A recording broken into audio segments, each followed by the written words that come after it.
Okay, today we will discuss about media and ecology.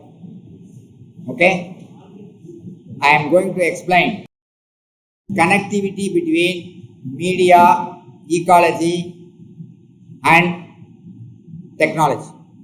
We are going to see about the relationship between media, ecology and technology. How these three components are connected. That is the context of this lecture. Understand? So the topic of the session is media and ecology in new age perspectives. Media and ecology in new age perspectives. New age means a holistic perception of the subject concerned. Which subject you are dealing, the holistic point of view. So here we are going to see the holistic output of media, technology and ecology. What is the result? It should be holistic. It should be welfare of the human being. It should be a welfare. It should be a healthy practice. Okay. To bring healthy practice, we need a holistic view. So first I will start what is ecology. From that we can go step by step. Okay. So ecology is the scientific study of the relationship between living organism and their physical and biological environments. It is a scientific study of living organisms. Okay. It encompasses the study of the distribution and abundance of living things, the interactions between organisms, and the relationship between organisms and the physical and chemical surroundings. What is this? Interaction between organisms, physical and chemical surroundings. What is physical and chemical surroundings? The way we see the earth, the way we travel in the earth. Our earth is surrounded by physical and chemical surroundings. Understand? So the water, rain, trees, plants, animals, birds, insects. So all these are all connected, interconnected. We are going to see how it is interconnected. That is the ecological perspective. The connectivity between living organism and also plants and other elements in the earth. Is it clear? The ecological perspective in life. What is ecological perspective in life? Ecological perspective is a way of looking at the world that emphasizes the interconnectedness and interdependence of all living things and their environments. Interconnectedness and interdependence. How we are connected and how we are interdependent. See, we are interdependent between us. There is a relationship. There is a dependency between animals. There is a dependency between human beings. We are dependent and we are connected also. That's why here the point is how interconnectedness and interdependence exist in the earth. Adopting an ecological perspective in life can have a number of benefits. We will see one by one. First, we have to give awareness to the society. Increased environmental awareness is very important. So, by recognizing our place in the natural world and the impact we have on it, we are more likely to take steps to protect and preserve the environment. We are more likely to take steps and to protect for the preservation of the environment. That is our duty. This might include things like reducing carbon footprint, supporting conservation efforts, advocating policies that protect the environment. What is advocating policies? We have to take policy decisions, what to do and what not to do, how to protect. The advocating policy decisions means, see, for the earth to start a project or to start any factory, we have to assess the place. Environmental impact assessment. There is a process called environmental impact assessment. It means if you start any factory or any other project in a particular place, that place has to be assessed by the environment department. For that process, environmental impact assessment is a documentation process, whether we can start here, whether the people are affected in the place, whether the animals are affected, whether the place is viable for the project. In future, what are the problems will exist? So all these factors are considered and documented in the environmental impact assessment. This is called EIA report. Okay, so these are all advocating policies for protecting the environment. Protect the environment, we need to do this process. Just like that, we cannot start anywhere, anything immediately. We have to consider people's views also. We have to conduct a meeting among the people, between the organizers and the people. They have to discuss to say whether it is suitable or not. People's views and opinions should be considered in any place in the earth to start any project. That is the legal rule. So what is healthier lifestyle? How we will be healthy? Interconnectedness on living things, own health and well-being, eating more plant-based foods, getting regular exercise and reducing stress. These are all factors for healthier lifestyle. Greater empathy and compassion. Sense of empathy and compassion for other living things. What is empathy? Giving importance to another human being. That is empathy. Giving importance to feelings of others. Giving importance to feelings of animals. We have to give feelings of animals. We have to give feeling. We have to recognize the feelings of a dog. We have to recognize the feelings of a tiger. We have to recognize the feelings of an elephant. This is our duty. That's why we should protect them. So that is what empathy. So developing greater appreciation for the beauty and complexity of nature or taking steps to reduce our impact. We should give greater appreciation for the beauty of nature. We should protect national parks. We should maintain botanical gardens. We should give importance for the aesthetic presentation of the earth. That is one example. I already told you that there is a park in Kerala called Silent Valley. It is a national park still preserved by the government of Kerala to protect the environment. No human intervention in that park. It is as it is. The earth should be followed in the situation without any disturbance. The climate, everything is followed as per the earth context. You understand? So then another factor, improved problem solving. Taking an ecological perspective can help us to see complex issues and challenges from multiple angles. When you consider ecological perspective, you will have to see multiple angles. We have to plan multiple perspectives to protect the environment. So this will lead to a harmonious natural world. This will lead to a harmonious natural. We have to maintain a harmonious background in the earth. Now I am going to connect media and ecology. So far we have discussed about ecology. Now how media is connected with ecology, we are going to see. The connectivity between media and ecology. There is a significant connectivity between media and ecology, as the media plays a crucial role in shaping public perceptions, attitudes and behaviors towards the environment.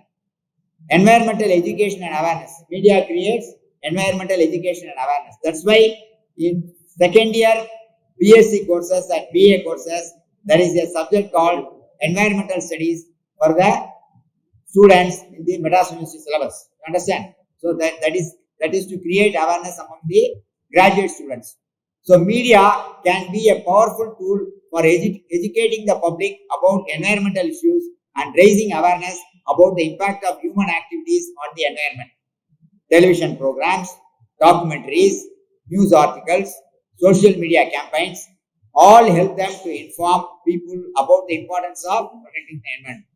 So media plays a major role. Print media, social media, television, films are all supportive media tools to protect the environment. And one point, in print media and television, there is a concept called environmental reporting. What is environmental reporting? The media also plays an important role in reporting on environmental issues such as climate change, pollution, and habitat destruction. So, environmental reporting, print media journalists, television journalists gather information on environmental reporting. This is a support by media. So, in-depth reporting can help them to highlight the severity of the issues and the urgent need of action. See, in Corona period, we have so many issues in the environment. So, at that time, media played a vital role to share the information to the public. So, media coverage can also put pressure on corporations to adopt more environmentally sustainable practices. What is environmental sustainable practices? It is a way how to protect the environment. It is a practice. Environmental sustainable practices now how to maintain the environment by doing some holistic exercises, activities to protect the earth. Sustainable practices now to be maintained in future. The earth should be maintained for future generation also. That is sustainability of it means the maintenance of the continuous maintenance of the environment for the prolonged period. For the next generation also, we have to maintain the environment. That is what we call sustainability. It is a continuous process. By exposing environmentally harmful practices or highlighting sustainable initiatives, media can help to hold companies accountable and encourage them to adopt more eco-friendly practices. Eco-friendly practices means maintaining plants, planting trees, creating environmental activities among the public to create awareness. These are all eco-friendly practices. So in architecture also, in building construction also, we are making eco-friendly construction. You understand? Eco-friendly. Nowadays, architects are giving importance to eco-friendly buildings. Materials used in the construction are eco-friendly now. Now I am going to discuss about another important topic called environmental activism. Environmental activism. It means environmental activism means people involved in the environmental activity. Activists. Activists means social activists who are involved to maintain their are called environmental activities. Environmental activism means the activity role played by these activists is called environmental activism. So, social media platforms and online networks can serve as powerful tools for environmental activism. The media is also an important driver of consumer behavior, including purchasing decisions related by environmentally sustainable products and services. By promoting eco-friendly products and services, the media can help to drive demand and support business that prioritize sustainability. So, eco-friendly products creates demand for sustainability products. You understand?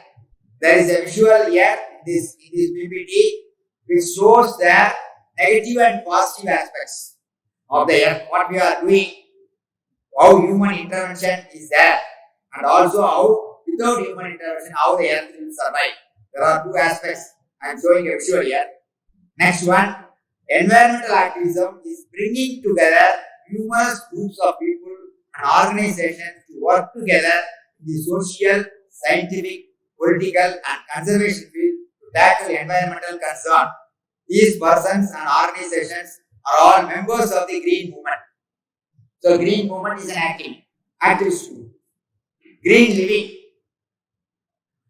environmental sustainability group, and they all share a commitment to environmental protection.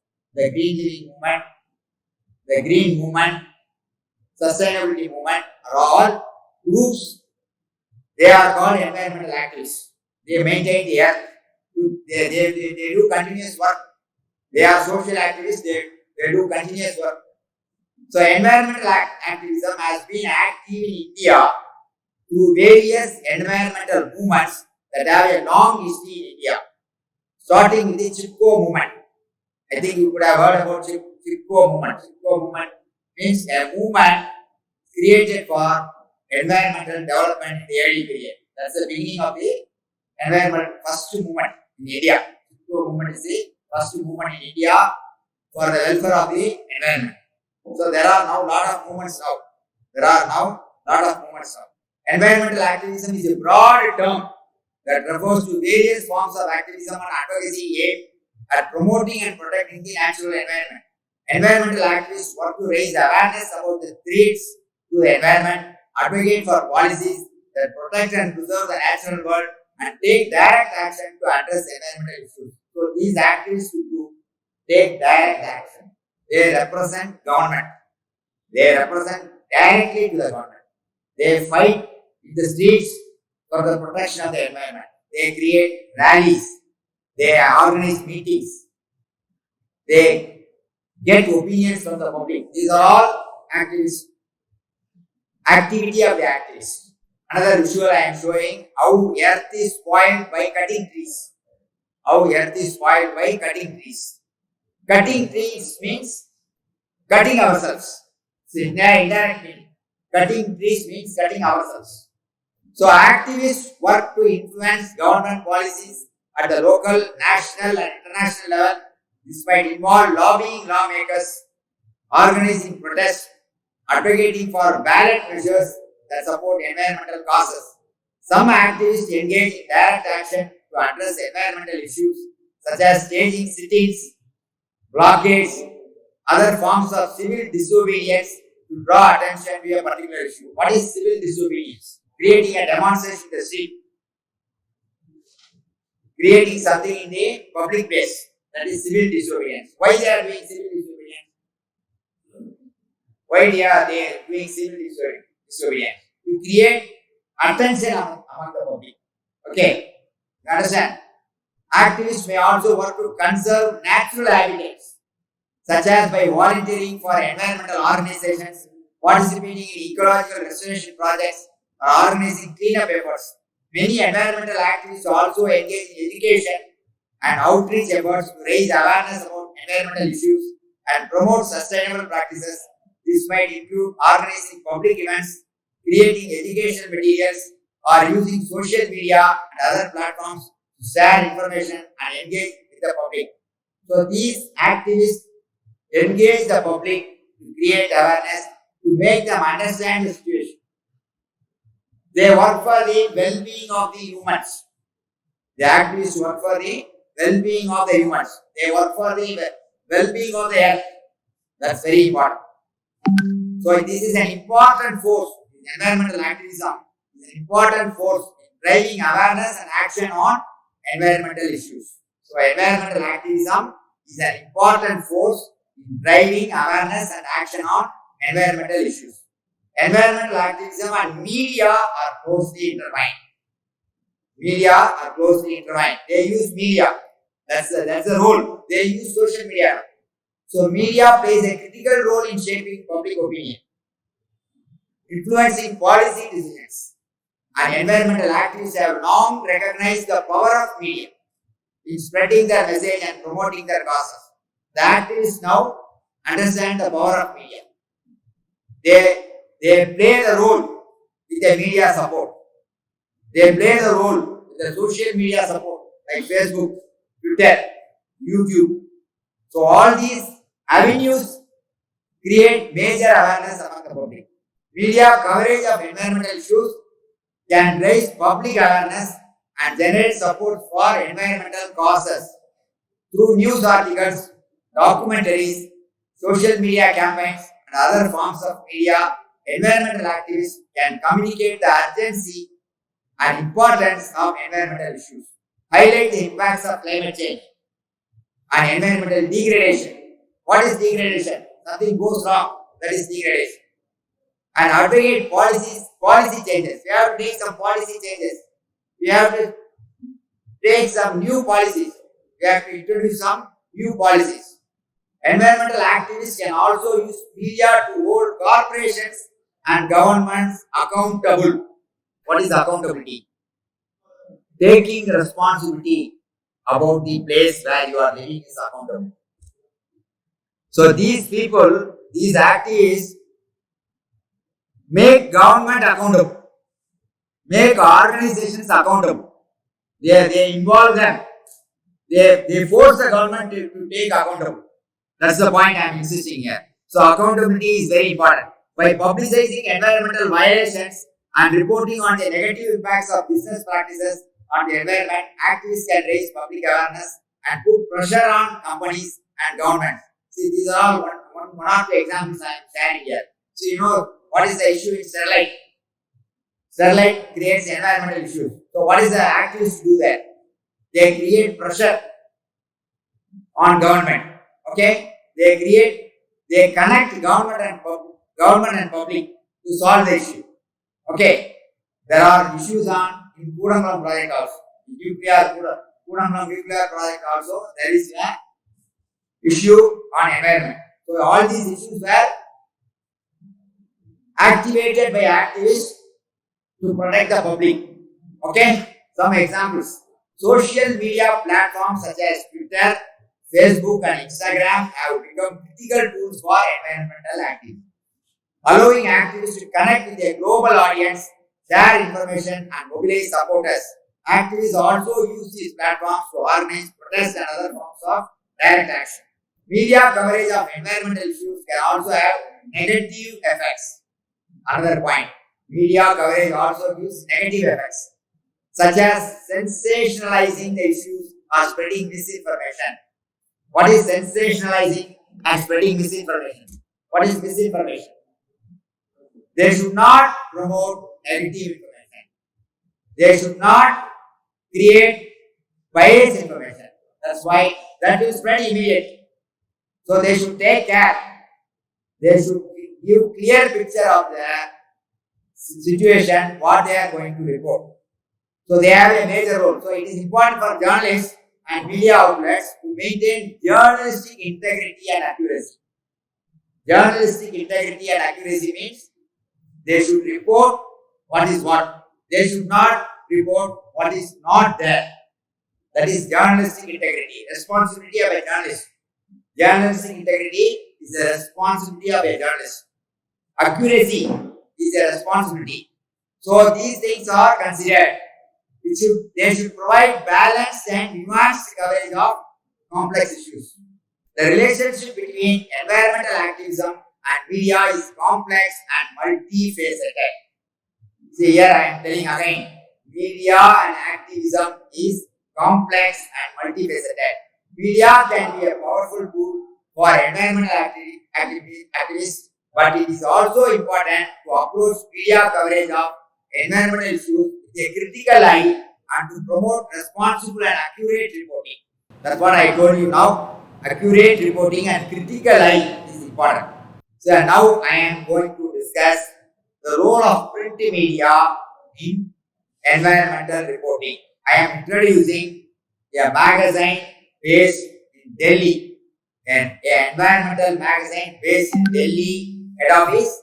It is circulated throughout India. The name of the magazine is Down to Earth. Down to Earth is a magazine in print media, comes fortnightly for every 50 days.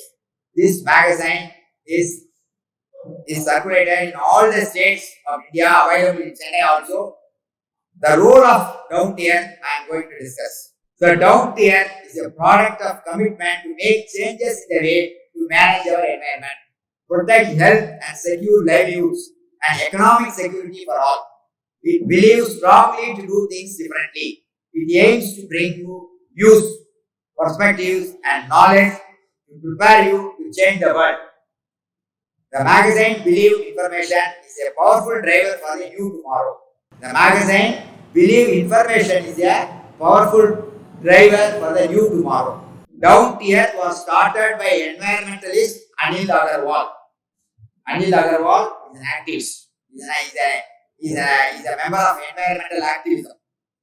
In the year 1992, as a print magazine, the Down to Earth was started.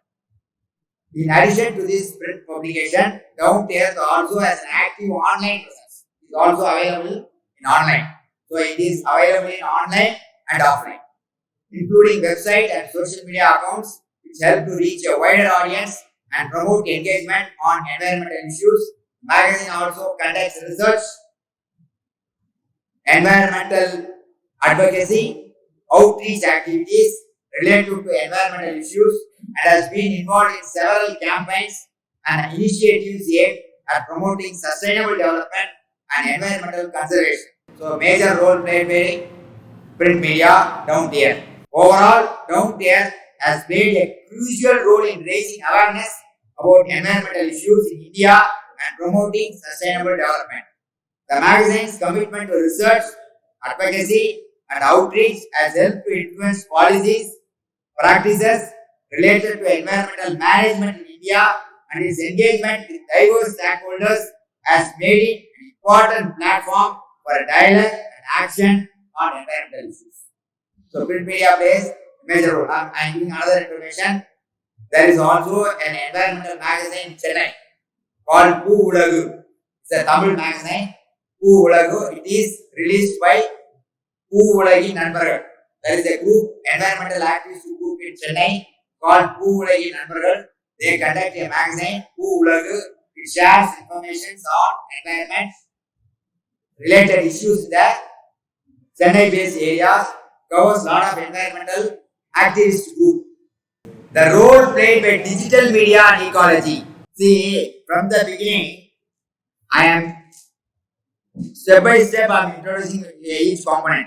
First we have seen ecology, then the ecological perspective in life, then how environmental activism played a role. Then again I connected environmental activism and media. Now we are going to see how digital media is directly connected to ecology. Digital media, how social media and digital media are directly connected to ecology. What is the role? Our present day environment, as it is suggested, is the digital media environment. Okay? What this means is that communications media are no longer controlled by journalists. See, very important.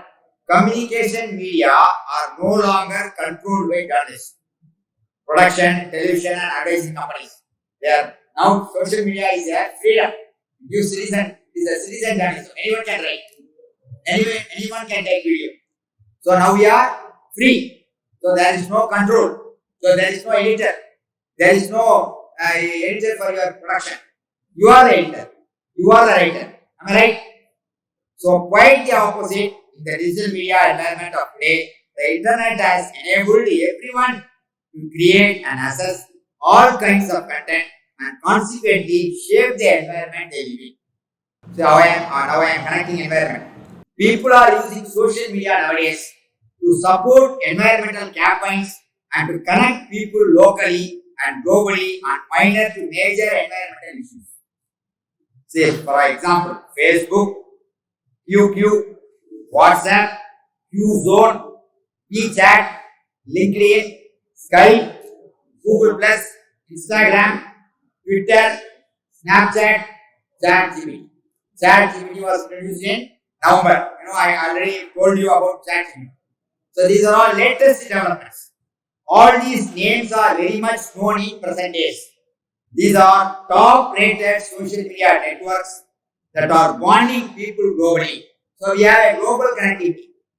Every social networking sites have their own format and style, own attraction and applications. So there are a lot of apps now. There are a lot of social media apps to connect people and society. Social media has rapidly become an essential marketing and communication tool for government, private, public and non-governmental organizations, institutes and autonomous bodies across the world to promote their organizational vision, action, publications, events and initiatives. Energy consumption. Social media platforms consume a massive amount of energy to power their servers, data centers and other infrastructure. This energy comes from non-renewable sources such as fossil fuels which contribute to greenhouse gas emissions and climate change. What is energy consumption? how we are consuming energy, how we are creating energy. Now we are using solar energy. Understand? So lot of environmentally eco-friendly consumption is there. Now another point, e-waste. When you come for digital media, there is a component called e-waste. The rapid turnover of new gadgets, smartphones, computers that are used to access social media has led to a significant increase in electronic waste. These devices often contain hazardous materials and require specialized disposal techniques, which are not always followed, resulting in environmental pollution. We don't have disposable e-waste disposability. We don't have. We don't have the technology. This is very hazardous. Unused mobile, unused computer. What you are doing? You are dumping. Understand? There is no technology. There is no proper method to recycle. There is no proper method to store. So, digitalization of media, the shift from traditional print media to digital media has led to a significant increase in energy consumption and waste.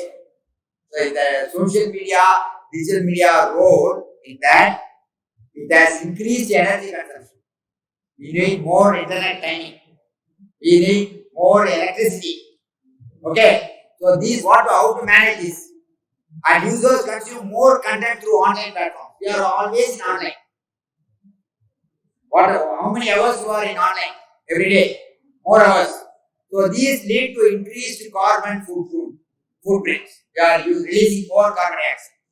Now another important point, very important, virtual water.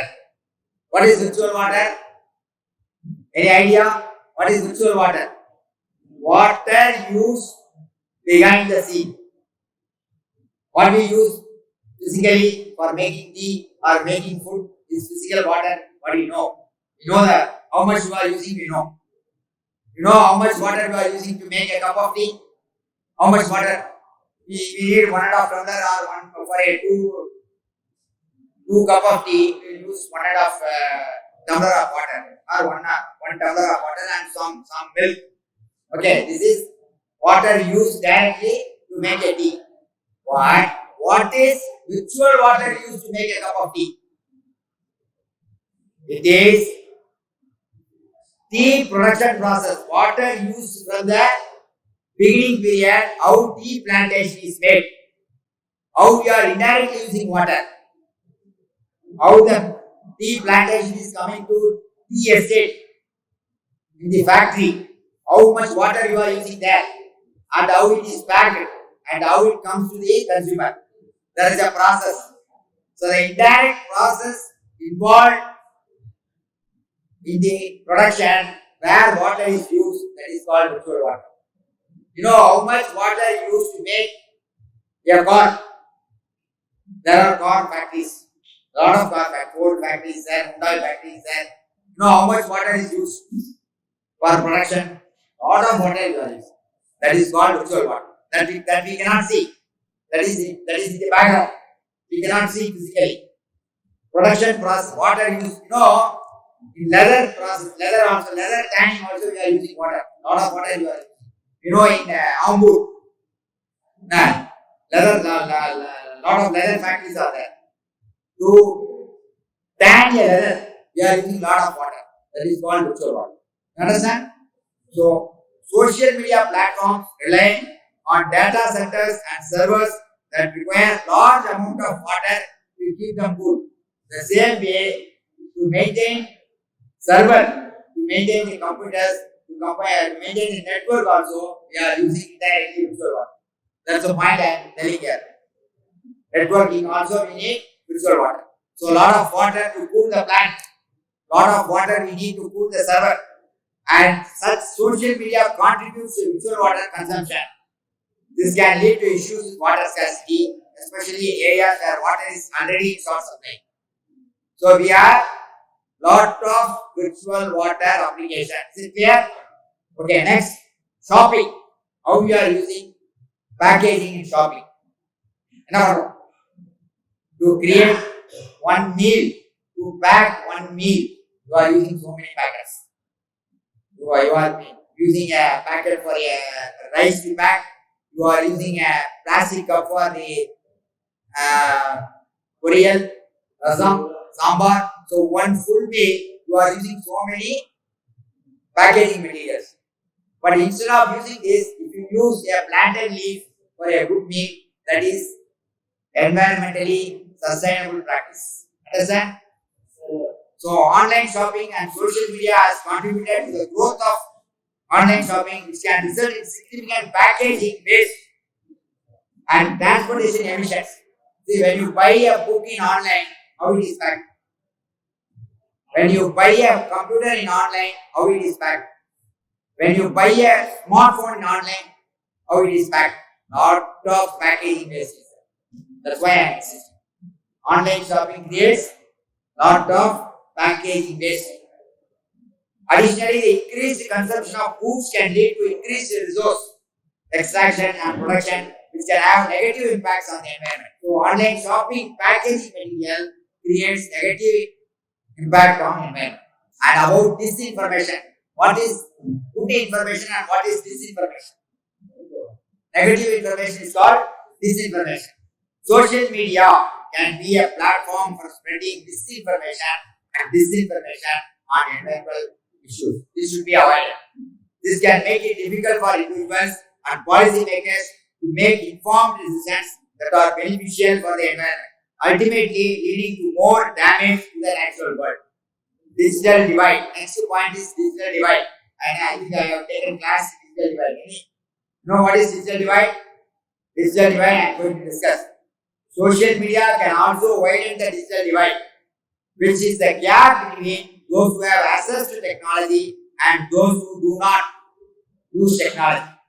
This can create environmental issues in terms of access to information on environmental sustainability. The digital divide is a divide between technology users and non-technology users. Gap between internet users and non-internet users. Okay? In terms of environment, digital divide can impact people's ability to access information about environmental sustainability and participate in environmental activism. For example, those who lack access to technology may not be able to access online resources related to environmental issues, including news, reports, and educational materials. They may also miss out on opportunities to participate in online campaigns and organize events related to environmental sustainability. This can limit their ability to contribute to environment efforts and shape their future sustainability. The technology non-users find it difficult to connect with society. They are not able to connect with the society because they cannot gather information in the internet. That's the point I am insisting. That's the role played by digital divide. Still, digital divide is there in the society. Still, digital divide. I am showing some visuals for digital divide. There are 3 visuals I am showing here for digital divide. Visual number 1 and visual number 2. Digital divide. How digital divide exists in society. The digital divide was exposed during the pandemic with 60% of adults lacking the digital skills required to work, learn, and access critical services online. Little children whose parents are too poor to afford laptops, tablets, or an optimum internet package at home for online classes during the pandemic have dropped out of school and even run the danger of being drawn to child labor or worse, child trafficking. So children are much affected because of the digital divide. See, during the online classes, there is no 100% strength. I assure you, there is no 100% strength in online classes. In colleges also, there is no 100%. In our department also, there is no 100%. Some students are not able to connect. That is digital divide. At the outset of the COVID-19 pandemic, governments worldwide issued stay-at-home orders that established lockdowns, quarantines, restrictions, and closures. The resulting interruptions in schooling, public services, business operations drove nearly half of the world's population into seeking alternative methods to conduct their lives while in isolation. So, a lot of people has no employment. Lot of people dropped their job. Lot of people dropped their profession because of isolation. You know, a lot of people selling fish in the streets. I saw a lot of people selling fish in the streets. Professionals selling vegetables in the fish. Most of the companies closed, so they came to another alternative method for the survival. That is the practical. That is practical. The digital divide refers to the disparity between those who have access to digital technology and those who do not. It is a significant issue that affects many aspects of human life, including education, employment, healthcare, and social participation. So, digital divide created many distractions in education, employment, healthcare, and social participation. Employment. During employment, what are the factors? The digital divide can also impact employment opportunities. Jobs that require digital skills, digital skills, such as programming or data analysis, may be inaccessible to those who do not have access to digital technology. Those who don't have digital technology cannot improve digital skills. That is a dissatisfaction in employment. That is a dissatisfaction, disability in employment. So this can limit job opportunities for people who live in areas with poor digital infrastructure, leading to economic disadvantage. So there are economic disadvantage among people in rural areas, in villages. There is no connectivity, there is no internet connection, there is no mobile connection, there is no computers. So these people find it difficult to develop their digital skills. There is a phobia called digital phobia. Technophobia. Technophobia means fear of technology. There is still fear of technology in ATM centers. There is still fear of technology in banks, in companies. They cannot, they don't know. They have a fear that should be avoided. Social participation. Due to digital divide, there is a break in social participation. So they cannot join webinars, they cannot join Facebook network. So digital divide can also affect social participation, with more social interactions going online. Today we have more social interactions. There are more meetings connected in social. Book release, product launch, food review, a lot of things are going on in social media. So these people cannot join. So those who do not have access to digital technology may be excluded from social events and activities. This can lead to feelings of isolation and disconnection from society. So this is very dangerous. Feelings of isolation and disconnection from society is very dangerous. Media ecology and future of ecosystemic society. Media ecology and future of ecosystemic society. In the 1950s and 1960s, medium as environment metaphor developed as a distinct research agenda. Media research was approached through the concept of media ecology, particularly due to the influence of media theories. I am going to introduce three media theories. I am going to introduce. Harold Innis, Marshall McLuhan, and Neil Postman are the three media theories who worked for media ecology. That's I already told in the class. As the name implies, media ecology broadens the definition of media from a means of communication to encompass an entire living environment. Innis, McLuhan, and Postman and other media ecologists were interested in how different media technologies offer a social environment for society and the whole human existence, and not so much the contents or messages these media delivered. These media theories create a lot of developments in the media and ecology. First, there are 3 points I am discussing for media ecosystemic society. Media ecosystemic society. Firstly, the internet brings together all previous media, speech, written and printed text, and electronic audio-visual media, the internet is the richer and more versatile as an environment compared to previous media. The internet enables more versatile technology, mediated communication, and is able to encompass a larger proportion of human experience. Next, secondly, the internet is a fundamentally interactive medium where the sender and the recipient are not clearly distinguishable.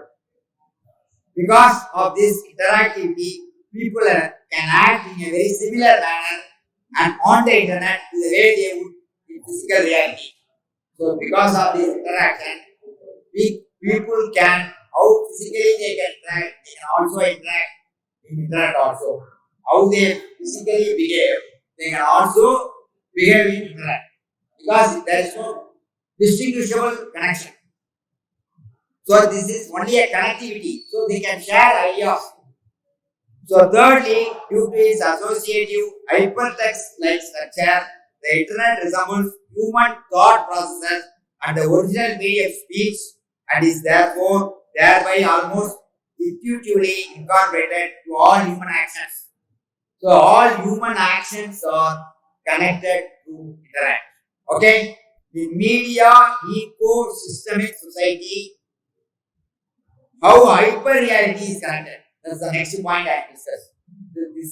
With the hyperreality, I am concluding the session. So finally, I am coming to hyperreality. Media, ecosystemic society, and hyperreality. How hyperreality supports and what is the role played by hyperreality, we are going to see now. So media refers to the various means of communication that transmit information, including television, radio, newspaper, and the internet. These technologies have transformed the way we communicate and interact with each other and have given rise to new forms of media such as social media. Ecosystemic society refers to the way in which human society interacts with and impacts the natural environment. In an ecosystemic society, the health of the environment is seen as crucial to the well-being of society as a whole. Hyperreality is a term used to describe the way in which media creates a world that is more real than reality itself. The hyperreality is a context which is unreal. It's unreal, but it's more real. Hyperreality is more real, but it's unreal. This is achieved through the use of technology and media to create virtual realities. Simulations. You know what is simulation? Doing something, but it's not real. Just like a pilot driving a helicopter, but not physically is not right. He is practicing a system or practicing through mobile that he is running a helicopter. That is simulation. Simulation is nothing but what you do, what you perform as it is, but it is not real. And other forms of digital media that simulate real world experience, gives real world experience. So hyper reality gives real world experience. Disneyland in USA is best example for hyper reality environment. If you go to Disneyland, you can also see in Google, in YouTube, video on Disneyland. If you see video on Disneyland, you can see how what is hyper reality experience. Together, these concepts describe a complex relationship between technology, communication, and society in the modern world. The media has transformed the way we communicate and interact with each other and has given rise to new forms of hyperreality that can sometimes blur the line between reality and fiction. As a result, our relationship with the natural environment has also changed as we become more aware of the impact of our actions on the planet. So hyperreality supports environmental issues. The technology involved in hyperreality majorly supports environmental awareness and environmental issues. So this is the point I am insisting in this lecture, how technology, media and ecology connected. I am concluding with hyperreality. Okay, so there are a lot of hyperreality displays, hyperreality gardens, hyperreality malls, in all places where we exhibit our displays, we are using hyperreality. Shopping, in plantations, in botanical gardens, in natural scenarios, we are using hyperreality displays. So for more than 2 lakh years, we humans only had access to the physical world, full of objects we could touch, taste, hear, smell, and see. In the 1980s, Internet gave birth to cyberspace, a virtual computer world designed to facilitate online communication. Then in 1991, the web became publicly available, a new technology that would fundamentally change human behavior. From that period, from 1991, we are slowly, gradually changed. Now we came to the digital scenario. For kids growing up today, it's hard to imagine a time without computers. Some smartphones, Google, Netflix, or Instagram. A time came where we needed to memorize phone numbers and ask complete strangers for directions. Today, the ubiquitous use of social media and digital devices has made the web look and feel like the real world. The web creates a real world. The division between reality and imagery has collapsed. You understand? The division between reality and imagery has collapsed. This is the conclusion. Here another visual is here, hyperreality and ecology. We now live in hyperreality, a world where simulations of reality seem more real than reality itself. Now in the modern world, we live with the place where real and unreal merge together. This is what we call it as hyperreal world. So this hyperreal world connects ecology. That's my lecture. This hyperreal world connects ecology, and we may create better environment to support our environmental development. Thank you for the patience listening of this session.